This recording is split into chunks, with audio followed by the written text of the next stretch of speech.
القضية.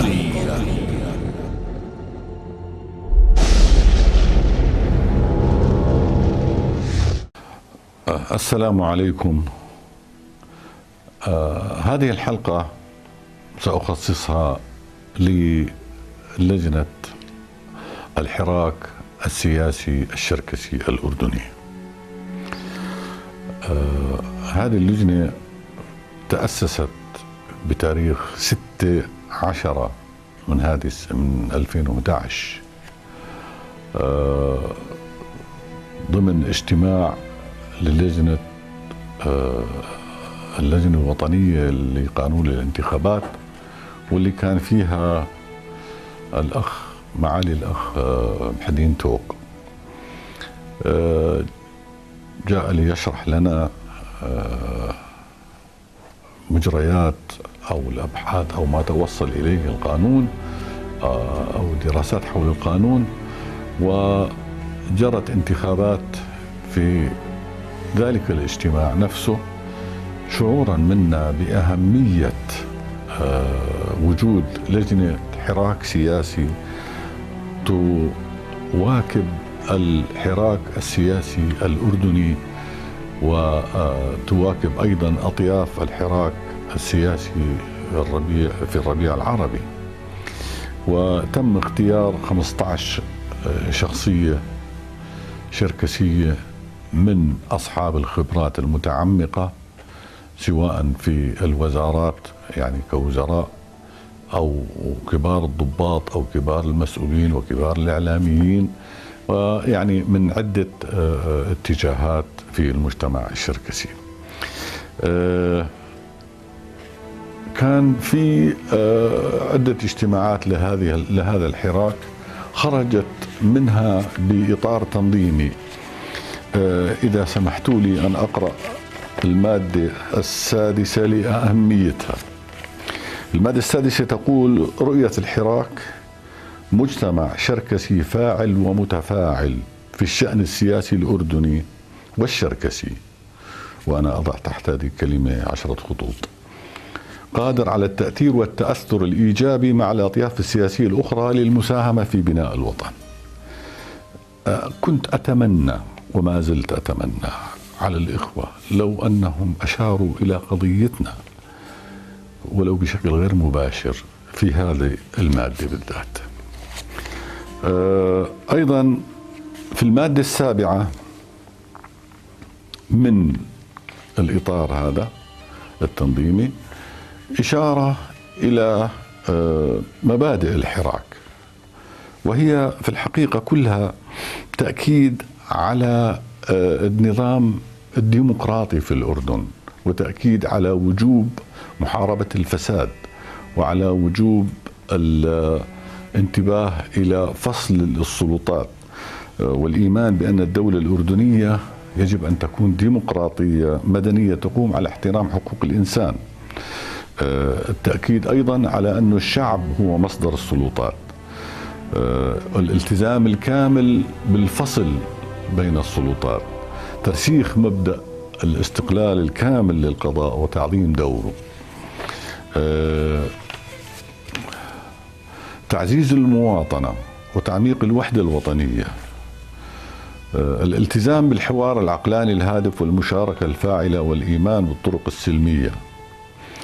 التأكيد على مبدأ تلازم السلطة والمسؤولية، وأنا هذه حقيقة بلاقيها مهمة جدا. بيقول: بحيث لا يكون أحد فوق القانون، وتعظيم مبدأ المساءلة في أي شأن يتعلق بإدارة الدولة.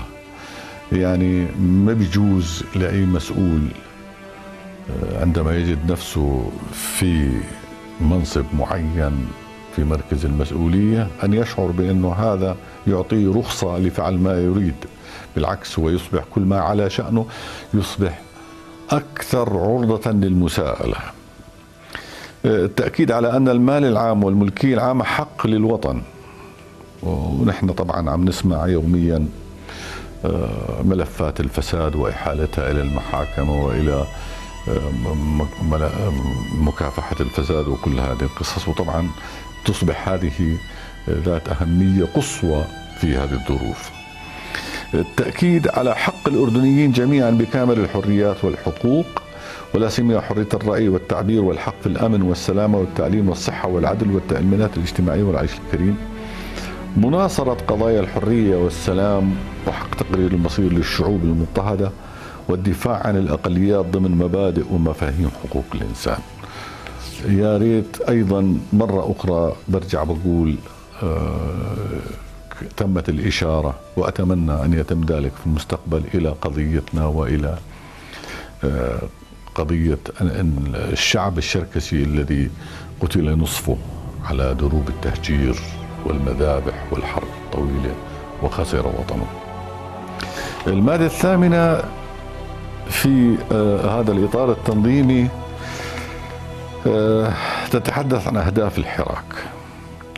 بتقول دعم مشاركة الشراكس الفاعلة في المجالات السياسية والاقتصادية والاجتماعية والتربوية والعسكرية والأمنية، وكذلك دعم الأكفاء منهم لتبوء المراكز القيادية العليا.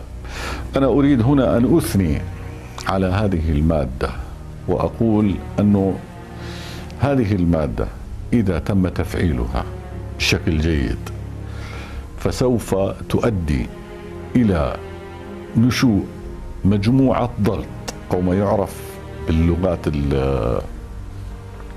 الإنجليزية باللوبي الشركسي الذي يتابع مصالح أبنائنا لدى الدولة ولدى القطاع الخاص بشكل عام.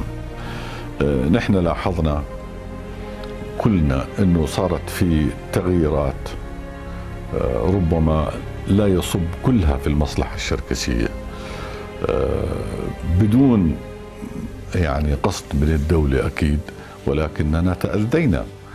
وأكبر دليل على هذا أنه كل الاتصالات اللي حصلت بموضوع المقعد النيابي الذي سحب من قصبة عمان لأسباب لم تعد قائمة حقيقة، ونحن في المجلس العشائري وفي الجمعية وفي كل مؤسسات العمل المدني سعينا على مدى 8 سنوات لإعادة هذا المقعد، وإن شاء الله يكون يرجع، لأن سمعنا تطمينات كبيرة جدا في هذا الإطار.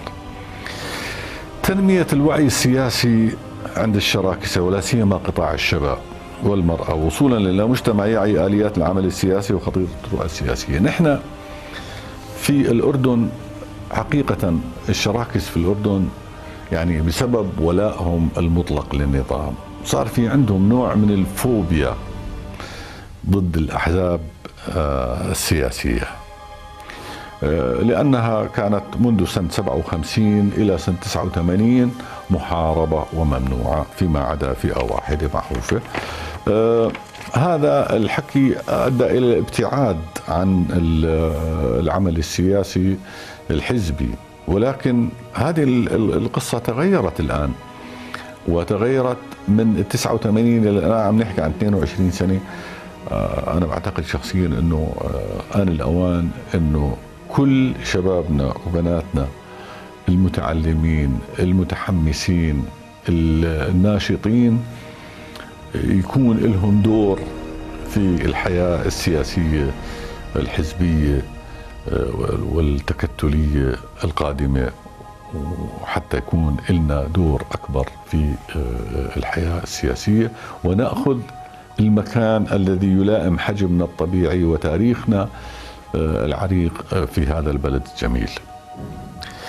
تفعيل الحراك السياسي الشركسي في الأردن لضمان وصول المرشحين المناسبين لمجلس الأمة، وكذلك استثمار طاقاتهم التصويتية الكبيرة في تحديد نوابهم بجهودهم الذاتية، وبالتعاون والتنسيق والتحالف مع الأحزاب والتجمعات الانتخابية في الدوائر المخصصة للشراكسة. هذا كلام في منتهى الضرورة حتى لا يبقى الانتخاب، وسامحوني على هذه الصراحة، حتى لا يبقى الانتخاب قاعدته إما عائلية أو أقاربية أو مصلحية أو فئوية. عندما يكون هناك في انتظام بمجموعات كبيرة من أبنائنا وبناتنا في الأحزاب تستطيع هذه المجموعات أن تفرض على القوائم الحزبية نائب أو أكثر. التحرك السياسي لضمان عدم وضع محددات قانونية تمنع الشراكسة من الاستفادة من القائمة الوطنية وكوتا المرأة. يعني هذه صار في عليها حوار طويل عريض، انه ماذا يمنع اذا كان احنا لنا 3 مقاعد، ماذا يمنع من ترشيح المرأة الشركسية في احد المواقع التي يحق لها في ذلك، وأن تكون واحدة من ضمن الكوتا 12 امرأة أو 15 إذا صاروا 15. وهذا طبعا يعني كان بحاجة إلى عمل منظم طويل ومجموعة ضغط ونشاط سياسي واضح في كل الأردن. تقول المادة 7: حث الشراكسة من ذوي الاختصاصات المهنية المختلفة، مهندسين، أطباء، محامين، معلمين إلى آخره، للاشتراك في عضوية النقابات العمالية والمهنية والاتحادات الطلابية والنسائية وغيرها من الاتحادات والبلديات، وخاصة مجلس أمانة عمان الكبرى. كلام جميل جدا. لازم يكون في إلنا نشطاء. عم نلاحظ انه غياب يكاد يكون كلي عن الانتخابات المهنية النقابية، نقابات الأطباء، نقابات المهندسين، نقابات المحامين، وهذا كلام في الحقيقة يعني مؤلم. والسبب انه احنا عندنا كفاءات كبيرة جدا ولازم تكون ممثلة. أنا بعتقد أنه في النهاية هم موفقين جدا في هذه الطروحات، وشكرا لإصغائكم.